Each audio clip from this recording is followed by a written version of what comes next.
Welcome to Minerva. Today we're going to be discussing the Mary Celeste.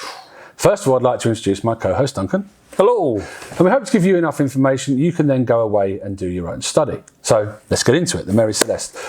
Built in Nova Scotia, somewhere we've spoken about plenty of times in the past, in the 1860s. And it was built to be a boat that would go transatlantic. At a time when wooden boats were becoming less and less popular, they could see that the future was going to be in different types of boats and metals, etc. And they felt that this would be a real money maker. Yeah. The people that are building it, and they built it. And the first voyage went forward about a year later, when they were about 3 or 4 days into it, and the captain became incredibly unwell and had contracted pneumonia. The crew start thinking about, what are we going to do here?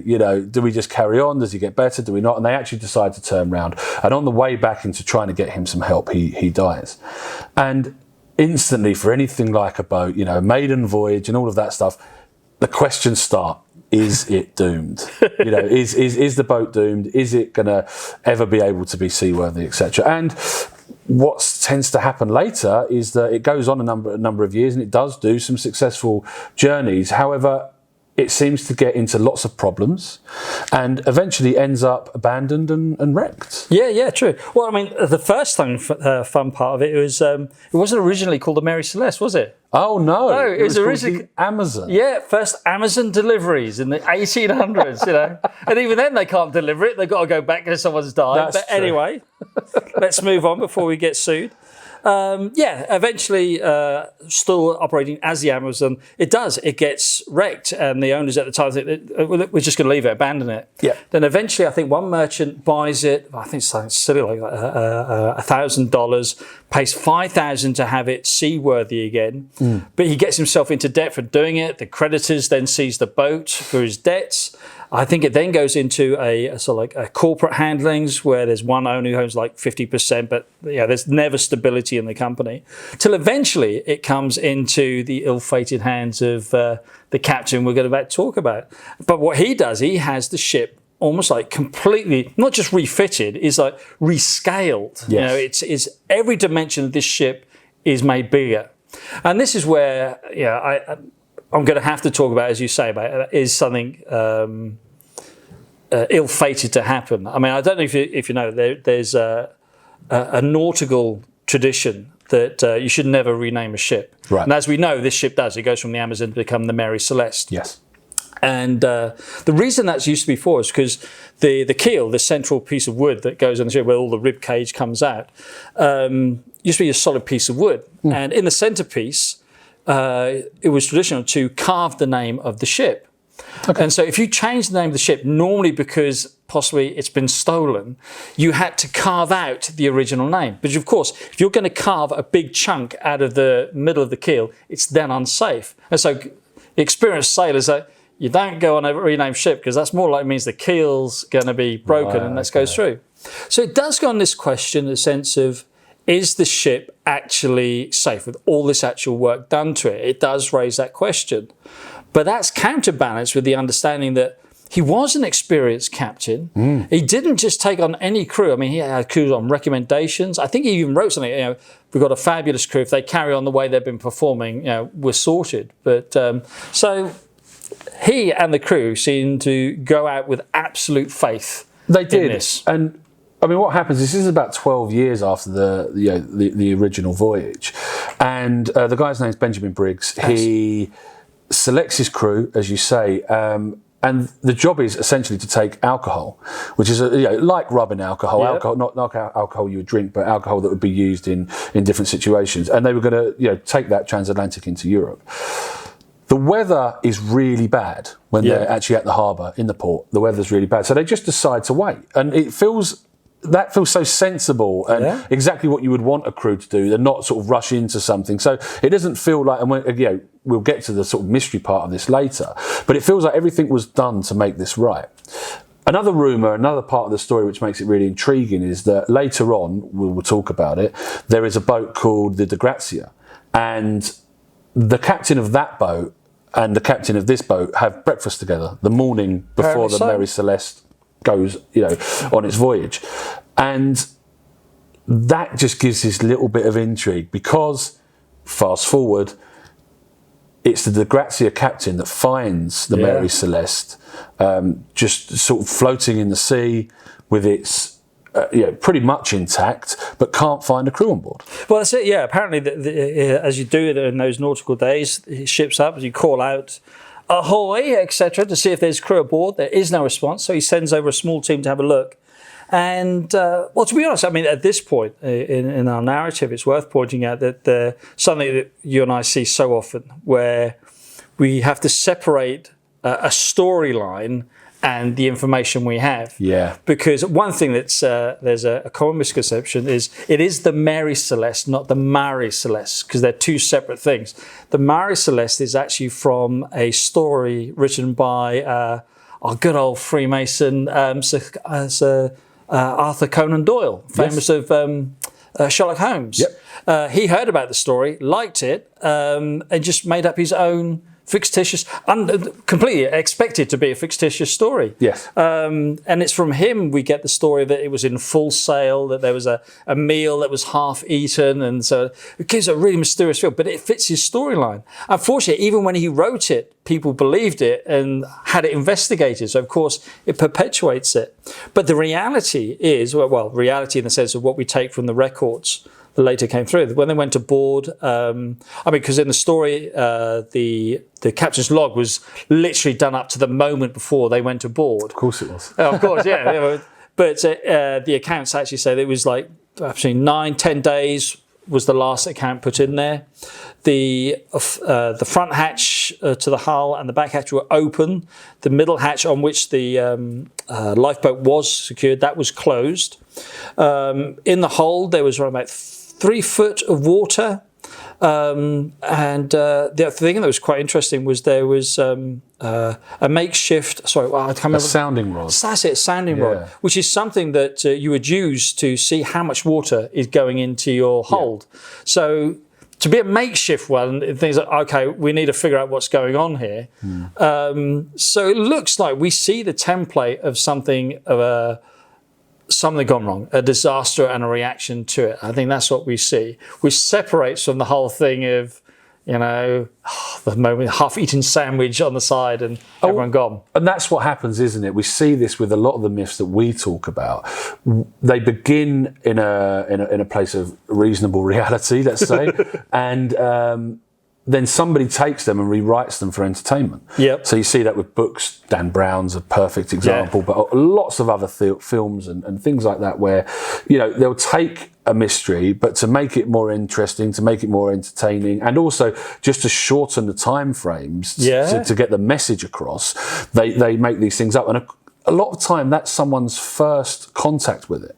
So you might see the film before you actually go and do the research, or for example with Dan Brown, you might have seen Da Vinci Code before you had heard of a lot of those mysteries, and that makes it sort of, in many ways, it makes it even more intriguing because then you get lots of cross talk and not quite sure what the facts are. For me, when they annoy you get the phrase based on actual events. Of course. And then people say, this is all factual. No, it's based on actual events. There is a ship that was similarly called and stuff. But as you say, Dan Brown, the works. Yeah, and what happens, as you've explained, is that the half of the crew go over to the boat and realise that now there's nobody on there. They're just going to leave it and carry on their journey, or are they going to try and take it back to a port for salvage? And of course, they decide that they'll do that because that could pay them. Yeah. There's insurance on ships at that point, and if you take the ship in, and I think you have to be able to prove in some way that nobody's coming back for it. Yeah. That would be paid out. So they do that, and they take that into Gibraltar, which is where they're going, and instantly they are met with suspicion. Yeah. And they're not ready for it. They get it back there and they're met with suspicion. And of course, there are some other really interesting bits on the way. As they're coming back, the two ships are obviously going in the same direction, going to the same place, and they're probably quite far apart. But the crew on the first ship, the ship that's absolutely fine, are looking at the Mary Celeste and saying, it looks like there's a mist around that. It looks, and I know this sounds so sort of fanciful, but they talk about this sort of almost, it was going through bad weather. And we've often seen, you'll be driving down the road sometimes and you'll see all of a sudden, oh, wow, the weather's changed completely. Yeah.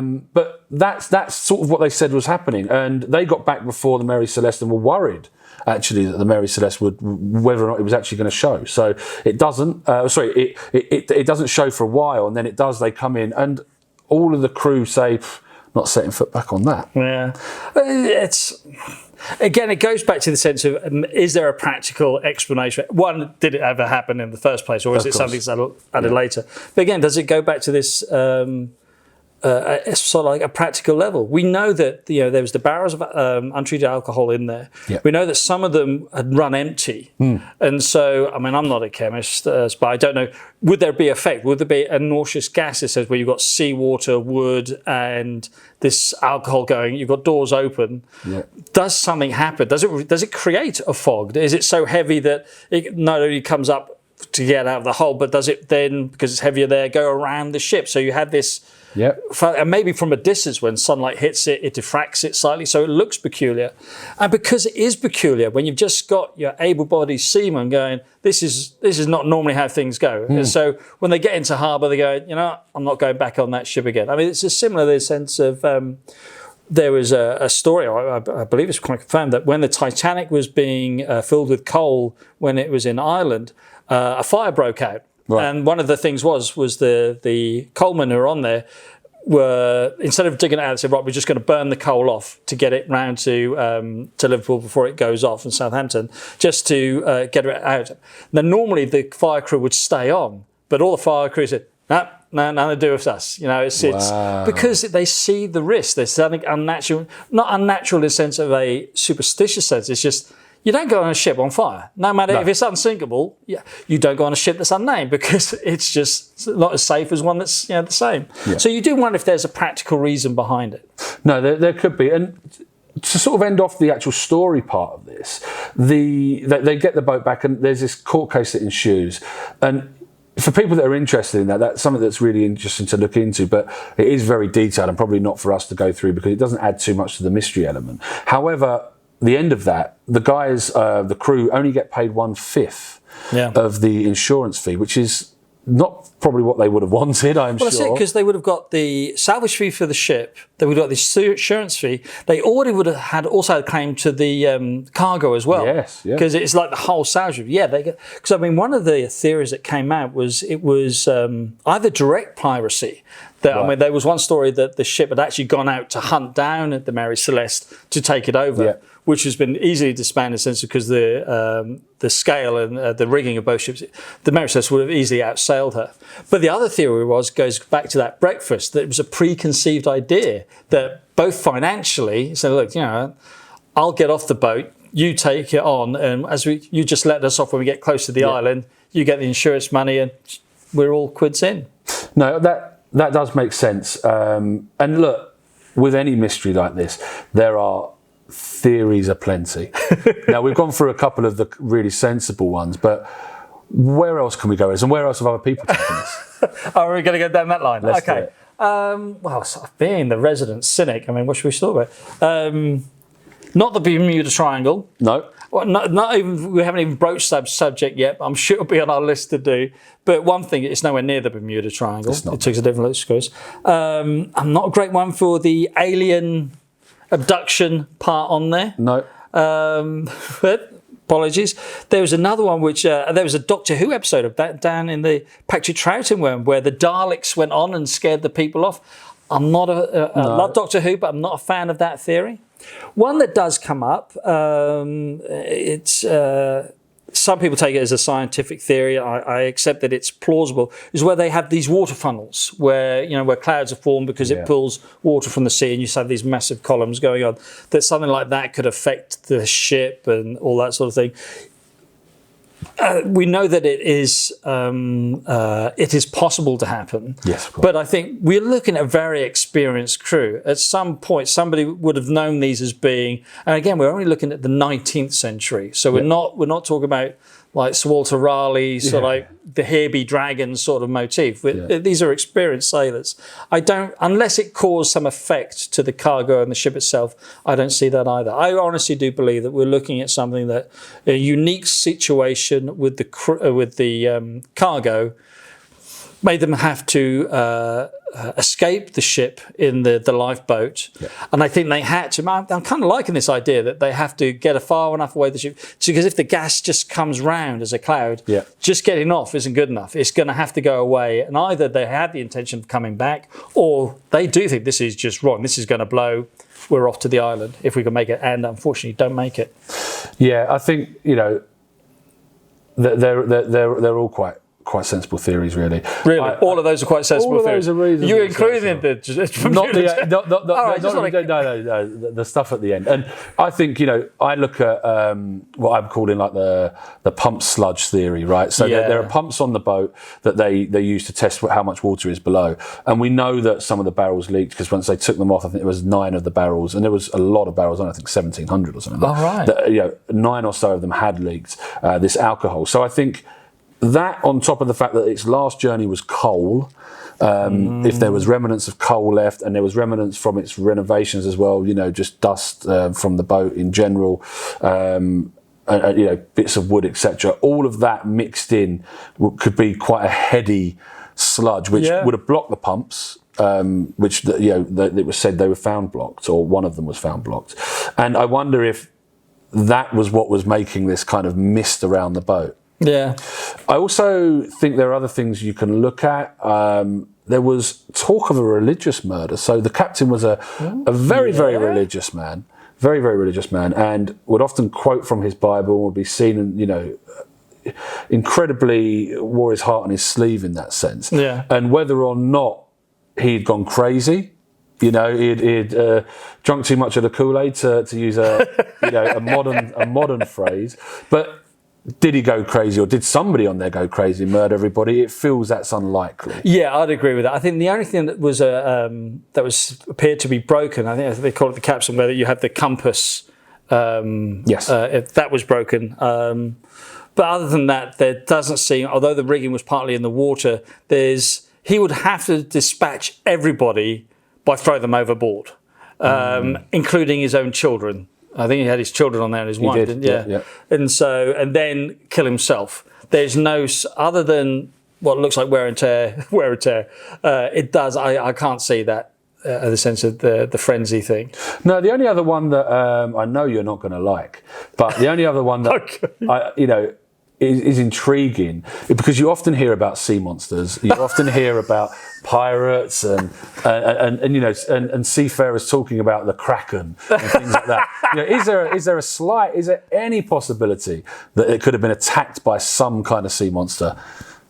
Really? Okay. Hang on. Well, let's do it. I mean, I don't know what the whaling routes are around there. I don't know if we're looking like a Moby Dick, a vengeful whale having a go. But I must admit, I have read these ones where there is a theory of the things we see in Pirates of the Caribbean, where they were the colossal squid. Yes, and they're just being pulled off the deck. Now we do see apparently attacks on whales and things like that, but going into the microcosm, macrocosm something, when we see a squid or an octopus attack, it does so in the water. I don't think its actual weight of its tentacles are articulate enough to then go up on top. I'll have you, thank you very much. I'll have you, thank you very much. It just doesn't work that way. No. It's that is my most restrained response I could have to a sea monster theory, my dear friend. Well, taking this a little bit further into the more sort of esoteric way of thinking about things, we've discussed this on other things, but also in regards to this, is that, you know, when you build boats, transportation in any sense, really, you have good and bad. You know, we've known to have cars that you get a car and you buy it and it's great and they have no problems, and then you buy another car which is very similar, but but for some reason it constantly needs fixing. Yeah. And it feels like this boat was just almost doomed. I don't know if you call it karma or what you would call it, but it feels like it was almost doomed from the start. There is that thing, and I would like to turn around and say dismiss it. And there is always that. It's the butter side down test, isn't it? Yes. It's where they turn around and say that. People say your toast will always land butter side down. It doesn't. It's only because the ratio is 50-50. But because if it lands butter side up, we don't record it because most of us will pick up and still eat it. When it's butter side down, we go, we don't do it, and we feel that regret.